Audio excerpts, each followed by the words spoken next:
최근 레바논에 있었던 폭발 사고가 세계적인 뉴스거리가 되고 있습니다. 그런데 일본에서는 기승전 곤이라는 말이 있을 정도로 모든 책임을 부패한 카를로스 곤에게 미루는 언론 보도가 계속 이어지고 있습니다.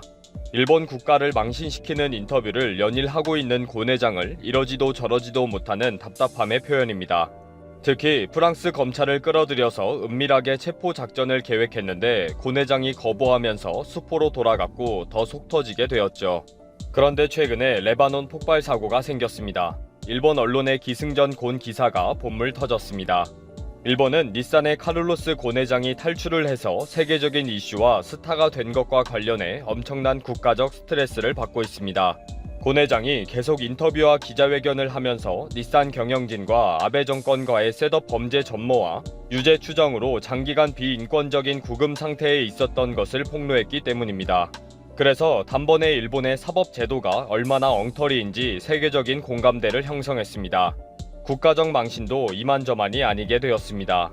게다가 곤 회장이 자신의 탈출 과정을 영화로 제작하겠다고 했으니 앞으로의 후폭풍도 만만하지 않은 것입니다. 일본은 곤 회장을 하루라도 빨리 일본으로 데리고 와서 입을 잠가놔야 하는데 그것이 쉽지 않으니 더 초조해 합니다. 게다가 곤 회장이 탈출한 레바논은 일본과의 범죄인 인도 조약이 체결되지 않았기 때문입니다. 일본은 외교적으로 레바논 대통령에게 압력을 넣었는데도 그것도 제대로 진척이 되지 않고 있습니다. 요시히에 히로유키 법무부 차관이 지난 2월 말에 레바논으로 출국해서 레바논 대통령과 정부 관계자들을 만나서 곤 회장이 일본에서 직접 재판을 받을 수 있도록 요청했습니다. 이 당시 닛산도 곤 회장은 일본으로 돌아와서 일본의 사법 제도를 통해 진상을 밝혀라 라는 성명도 발표했습니다. 이렇게 아베 정부와 닛산 자동차가 계속 짜고 치는데도 불구하고 성과는 전혀 없었습니다. 일본은 레바논에 숨어있는 곤 회장을 어떤 식으로라도 밖으로 불러내야 했습니다. 그래서 일본은 곤 회장이 프랑스의 르노 자동차에 끼친 범죄를 만들어냈고 프랑스 검찰이 조사에 착수하도록 하는 것에 성공했습니다. 프랑스 검찰이 레바논의 곤 회장에게 프랑스로 와라 라는 출두 요청서를 보내는 것까지 일사천리로 진행이 되었습니다. 지난 7월 13일에 프랑스 검찰은 곤 회장에게 소환 조사를 위해 프랑스로 출두해 달라는 요청을 했습니다. 그러나 곤 회장은 신변 안전이 보장된다는 확신이 없다는 이유로 출두를 거절했습니다. 프랑스와 일본 간에 어떤 협조 약속이 있었는지도 모르고 레바논을 떠나고 프랑스로 입국하는 과정에서 일본 측의 기습 체포 작전이 있는지도 모르기 때문에 갈 수가 없었던 것입니다. 그러면서 곤 회장은 11일 TV 인터뷰에서 도피처로 선택한 레바논이 일본에 있는 것보다 1000배 이상 좋고 안전하다고 말을 했습니다. 곤 회장은 말할 때마다 일본에 대한 질문을 받으면 일본의 치부를 아주 구체적으로 콕콕 찍어서 설명을 해주니까 일본으로서는 정말 속 터질 일이죠.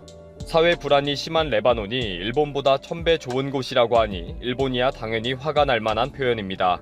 또 곤 회장은 7월 19일 프랑스 신문과의 인터뷰에서 닛산과 르노의 결산은 너무 비참하다고 비판했습니다. 프랑스 검찰의 출두 요구를 거절한 것에 대해서는 일본 정부의 국제 수배가 요청되어 있는 상황이다. 그리고 내 여권은 레바논 당국이 가지고 있다 라고 설명했습니다. 그리고 여러가지 이유로 내 몸의 안전을 지키고 이동의 자유가 보장되는 것을 확인할 필요가 있었다 라고 말했습니다. 그리고 곤 회장의 변호인은 일본이 국제 수배를 이유로 곤 회장이 이동하는 순간에 체포 작전이 단행될 가능성이 있고 그렇게 구속이 되는 것을 심각하게 우려하고 있기 때문이다 라고 주장했습니다.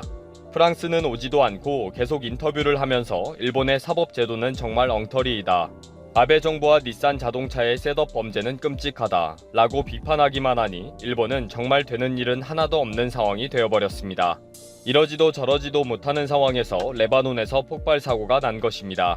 속 터지는 일본은 레바논 폭발 사고를 전하면서 곤 회장에 대한 인신 공격을 계속 퍼붓는 화풀이를 하게 됩니다. 레바논 대폭발, 도망친 카를로스 곤에게도 심각한 위기가 왔다 라는 제목의 기사는 곤의 집은 폭발 현장에서 1, 2km 떨어진 곳에 있는 고급 주택가인데 이번 폭발로 주택이 피해를 입었다고 부인 캐롤이 말했다.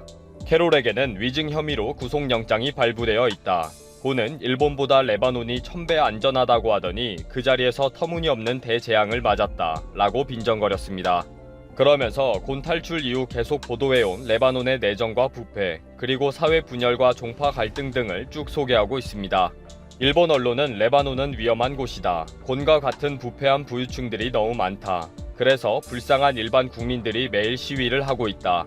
치안이 불안하기 때문에 곤도 언젠가는 청년 시위대에 붙잡혀서 끔찍한 일을 당할지도 모른다 라고 계속 주문을 외워왔습니다. 그리고 그 주문을 레바논 폭발 사건 이후에 다시 또 중얼중얼 외치고 있습니다. 이번에도 레바논의 어린아이들이 굶주림에 시달리고 있다고 하면서 어린이 56만 4천 명을 포함해서 91만 명이 식량을 포함한 기본 물자가 구할 수 없는 상태이다 라고 했습니다. 청년층의 실업률도 60% 이상이고 레바논 국민의 50%는 충분한 식사도 못하고 있다. 이 모든 것이 곤 회장과 같은 부패한 부유층 때문에 벌어진 일이라고 결론을 내렸습니다. 레바논의 많은 문제는 기승전 곤이 되어서 모든 책임은 곤 회장과 같은 인간들 때문이라고 계속 주문을 몇 달 동안 외치고 있는 것입니다. 7월 25일 기사에는 곤을 넘겨주지 않는 레바논, 경제 위기와 C19로 혼미한 상황이다 라는 제목으로 레바논의 상황은 최악이다 라는 중계방송을 또 틀었습니다.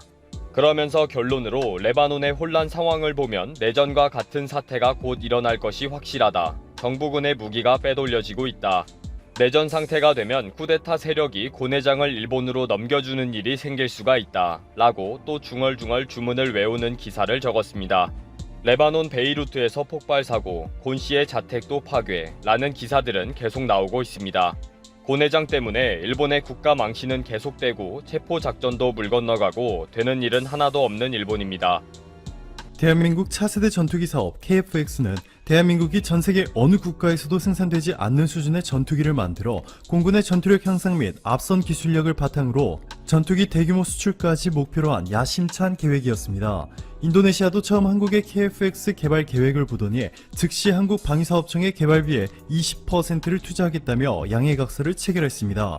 인도네시아의 조코 위도도 대통령은 2020년 인도네시아의 국방 예산으로 10조 6,400억 원을 설정, 지난해보다 무려 16%나 올렸습니다. 글로벌 시장조사 전문회사 Forecast International이 발표한 자료에 따르면 군용기 시장 점유율은 미국의 록히드 마틴이 거의 절반 가까이를 차지하고 있고 보잉과 에어버스까지 합하면 70%에 육박하고 있습니다. 이렇게 미국과 유럽의 소수회사들이 글로벌 시장을 독점하다 보니 해마다 전투기 가격이 무섭게 상승하고 있어 인도네시아 입장에서는 이들을 구매할 예산이 상당히 버거운 상황이죠. 더군다나 인도네시아는 2023년까지 40조 원을 투자해 인도네시아의 수도를 기존 자카르타에서 옆에 있는 보르네오 섬으로 이전하는 40조 수도 이전 프로젝트를 진행 중이기 때문에 현금이 상당히 부족한 상황입니다. 인도네시아의 수도였던 자카르타에서는 현지 기업과 주민들이 마구잡이로 지하수를 개발하는 바람에 지반이 매년 평균 7.5cm씩 내려앉고 있는 데다가 지구 온난화의 여파로 해수면이 무서운 속도로 상승하고 있어 전문가들은 2050년이면 저지대 비율이 90%가 될 것이라 경고하고 있습니다. 방조제를 높이 쌓아 올리면 자카르타가 물에 완전히 잠기는 시나리오는 막을 수 있지만 지반 침하의 영향으로 도로에 균열이 생기고 건물 붕괴는 물론이고 수도관과 가스관 등 인프라 시설이 완전히 파괴될 것이라는 것은 누구나 쉽게 예측할 수 있습니다. 그렇기 때문에 더더욱 인도네시아 입장에서는 한국과 차세대 전투기 공동 개발을 통해 국방력을 강화해 나가는 것은 황금 같은 기회였습니다. 한 대당 1조 원에 육박하는 전투기를 시장을 독점 중인 미국이나 유럽 회사들로부터 매년 사들이는 대신 한국에 1조 7천억 원을 투자해 차세대 전투기를 공동 개발할 수 있었을 테니 말이죠. 그런데 인도네시아는 지난해 약속했던 개발비용 분담금 1조 7천억 원 중 고작 13%인 2272억 원만 납부했고 최근에는 개발 사업에 공동으로 참여하기 위해 한국에 보냈던 인도네시아 기술 인력 114명 모두가 인도네시아로 돌아갔다는 충격적인 소식이 전해졌습니다. 인도네시아 엔지니어들이 한국을 떠난 시점이 3월 첫째 주인데요. 한국과 인도네시아의 신규 확진자 그래프를 비교해서 보시면 인도네시아 엔지니어들이 떠날 당시 한국에서는 코로나19 신규 확진자가 급증한 반면 인도네시아에서는 확진자가 거의 나오지 않은 것으로 보고됐습니다. 이 때문에 인도네시아 기술진들이 안전을 위해 한국을 잠시 떠난 것이라는 의견도 제기되고 있지만 보시는 것처럼 현재 한국에서는 코로나19의 확산이 거의 잡혀가는 반면 인도네시아에서는 일일 신규 확진자가 1200명을 웃돌고 있습니다. 인도네시아 엔지니어들이 한국을 떠난 3월 한국이 인도네시아보다 확진자 수가 많이 보고됐던 것은 그만큼 한국이 코로나19 검사를 공격적으로 빠르게 시행했기 때문인 것이고 오히려 진단키트가 부족해 검사조차 제대로 할 수 없었던 인도네시아가 코로나19에 감염될 확률이 더 높았을 것입니다. 이 때문에 인도네시아 정부의 엔지니어 철수 결정에 과연 인도네시아가 한국과 공동개발을 이어나갈 의지가 있는지, 한국과 재협상을 통해 인도네시아의 분담금을 깎으려 하는 건 아닌지 의문이 제기되고 있습니다. 인도네시아의 이러한 행동이 더욱더 충격적인 것은 이번 코로나19 사태를 겪는 동안 한국이 인도네시아에 상상 이상의 도움을 주었기 때문이죠. 방호복이 현저하게 부족한 인도네시아와 방호복 공동 생산 체제를 구축해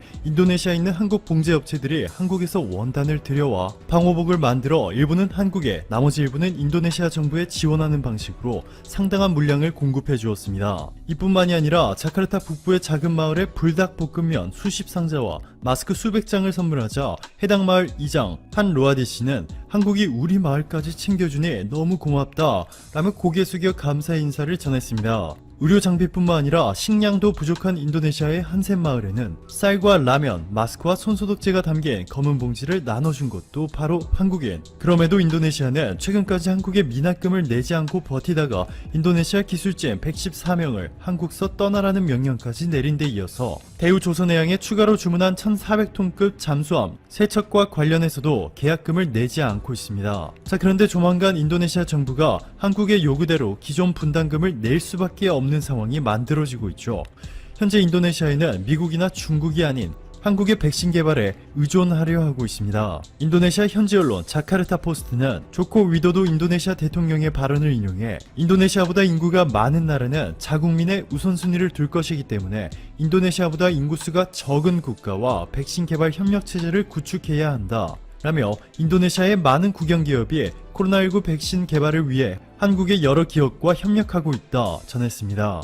즉 현재 코로나19 백신 및 치료제 기술 분야에서 앞선 국가 미국, 중국, 한국 이 세 국가들 가운데 인도네시아보다 유일하게 인구수가 적은 한국과 손을 잡겠다는 것입니다. 그래야 백신 개발에 성공한 이후 인도네시아 국민들의 개발 즉시 백신을 받을 수 있을 것이라는 계산이 나오기 때문이죠. CNBC 인도네시아의 보도에 따르면 인도네시아의 아이르랑가 하르타르토 경제조정장관은 인도네시아 인구는 많다. 1억 7천만 명의 코로나19 백신을 2번씩 맞아야 하는데 그렇다면 최소 3억 4천만 개의 백신이 필요하다. 현재 여러 인도네시아 제약회사가 한국과 협력하고 있다.